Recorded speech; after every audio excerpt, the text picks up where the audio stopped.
Cinema shooting முதல் விவசாயம் வரைக்கும் எல்லாத்துலயும் டாப்ல இருக்கிற அழகான தொகுதி தான் கோபிச்செட்டிப்பாளையம். தரம் வாய்ந்த மண்வளம் கொண்ட இந்த தொகுதியில திமுக சார்பா நல்ல சிவமும், அதிமுக சார்பா பிரபுவும், தாவேக சார்பா செங்கோட்டையனும், நாதக சார்பா சீதாலட்சுமியும் போட்டிடுறாங்க. பவானி ஆற்று நீர் மற்றும் கொடிவேரி அணை மூலம் இப்பகுதியில விவசாயத்துல செழிப்பா இருக்கிறது ஒரு பெரிய பிளஸ். நகரின் நடுவே ஓடும் கீரிப்பள்ளம் ஓடை கழிவுநீர் கால்வாயா மாறி இருப்பதை கட்டுப்படுத்தி அதை தூர்வாரி சீரமைக்கணும். கோபி நகருக்குள் ஏற்படும் போக்குவரத்து நெரிசலை குறைக்க ஒரு வெளிவட்ட சாலை வசதி வேணும் அப்படின்றது மக்களின் நீண்ட கால ஆதங்கமா இருக்கு. செங்கோட்டையனின் தனிப்பட்ட செல்வாக்கு இங்க ஜெயிக்குமா அப்படின்னு நீங்க சொல்லுங்க.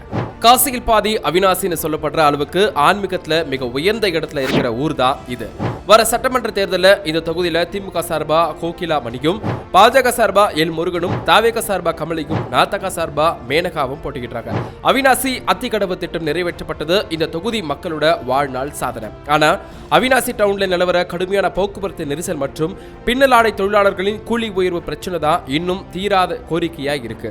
அவினாசி அரசு மருத்துவமனையை மல்டி ஸ்பெஷாலிட்டி மருத்துவமனையா தரம் உயர்த்தி கூடுதல் நவீன வசதிகளை கொண்டு வரணும் அப்படின்னு மக்கள் எதிர்பார்க்காங்க. மத்திய அமைச்சர் எல் முருகனின் அதிகார பலம் தாமரைய மலர வைக்குமான்னு நீங்க சொல்லுங்க. டாலர் சிட்டின்னு அழைக்கப்பட்ட திருப்பூரோட மெயின் ஏரியாக்களை தன்னுள்ள வச்சிருக்கிற தொகுதி தான் திருப்பூர் வடக்கு. வர சட்டமன்ற தேர்தலில் இந்த தொகுதியில இந்திய கம்யூனிஸ்ட் சார்பா ரவியும், அதிமுக சார்பா ஆனந்தனும், தாவேக சார்பா சத்யபாமாவும், நாதக சார்பா அபிநயாவும் போட்டிடுறாங்க. புதிய ஸ்மார்ட் சிட்டி திட்டப்பணிகள் மற்றும் சாலை விரிவாக்கம் ஒரு பக்கம் வளர்ச்சி. ஆனா சாயப்பட்டறை கழிவுகளால நொய்யலாறு இன்னும் மாசடைஞ்சு இருக்கிறது ஒரு மிகப்பெரிய சுற்றுச்சூழல் பிரச்சனையா இருக்கு. அவினாசி ரோடு மற்றும் குமார் நகர் பகுதிகளில் ஏற்படும் கடுமையான போக்குவரத்து நெரிசலுக்கு ஒரு நிரந்தர மேம்பால தீர்வு வேணும்னு மக்கள் எதிர்பார்க்கறாங்க. சத்யபாமா புதிய சரித்திரத்தை படைப்பாரான்னு நீங்க சொல்லுங்க. பம்ப் சிட்டி அப்படின்னு சொல்லப்படுற கோவையோட மொத்த தொழில்நுட்பமும் நம்ம கோயம்புத்தூர் வடக்கு தொகுதிக்குள்ளதான் அடங்கி இருக்கு. வர சட்டமன்ற தேர்தலில் இந்த தொகுதியில திமுக சார்பா செந்தமிழ்ச்செல்வனும், பாஜக சார்பா வானதி ஸ்ரீனிவாசனும், நாதக சார்பா நர்மதாவும் போட்டியிட்டாங்க. புதிய மேம்பால பணிகள் மற்றும் ஸ்மார்ட் சிட்டி திட்டங்கள் ஒரு பக்கம் பாசிட்டிவ். ஆனா மருதமலை சாலை மற்றும் சத்தி ரோட்ல நீடிக்கிற கடுமையான போக்குவரத்து நெரிசல், அவினாசி ரோடு மேம்பால பணிகளால் ஏற்படுற டிராபிக் தான் மக்களோட மெயின் தலைவலியா இருக்கு. கடுமையான போக்குவரத்து நெரிசலுக்கு ஒரு நிரந்தர தீர்வு வேணும்ன்றது மக்களின் நீண்ட கால கோரிக்கையா இருக்கு.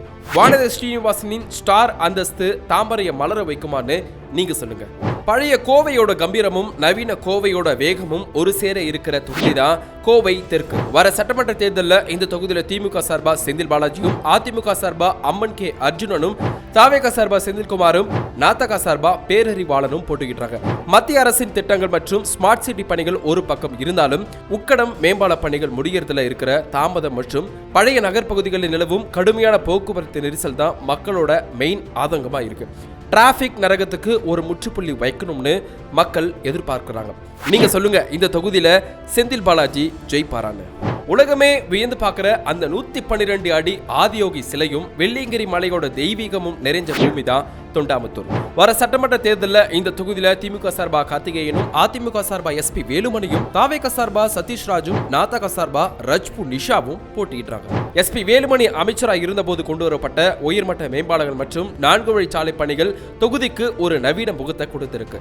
மேற்கு தொடர்ச்சி மலையடிவாரத்தில் இருக்கக்கூடிய கிராமங்கள்ல யானைகள் ஊடுருவி பயிர்களை சேதப்படுத்துவதற்கு ஒரு நிரந்தர தீர்வு வேணும்னு மக்கள் எதிர்பார்க்கிறாங்க. எஸ்பி வேலுமணி தொடர் வெற்றி சாதனையை மீண்டும் நிலைநாட்டுவாரான்னு நீங்க சொல்லுங்க.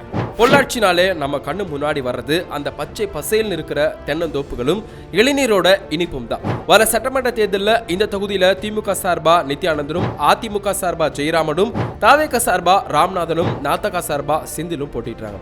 பொள்ளாச்சியில் கட்டப்பட்டுள்ள நவீன புதிய பேருந்து நிலையம் மற்றும் உட்கட்டமைப்பு மாற்றங்கள் தொகுதிக்கு ஒரு புதிய முகத்தை தந்திருக்கு. பரமிக்குளம் ஆழியாறு பாசன திட்டம் மற்றும் இப்பகுதி விவசாயம் செழிப்பா இருக்கிறது ஒரு பெரிய பிளஸ். ஆனா தேங்காய் மற்றும் இளநீர் விலையை நிர்ணயம் செய்ய ஒரு வாரியம் வேணும்ன்றது தென்னை விவசாயிகளின் பல கால கோரிக்கையா இருக்கு. பொள்ளாச்சி ஜெயராமனின் கோட்டை பலம் மீண்டும் வேலை செய்யுமான்னு நீங்க சொல்லுங்க.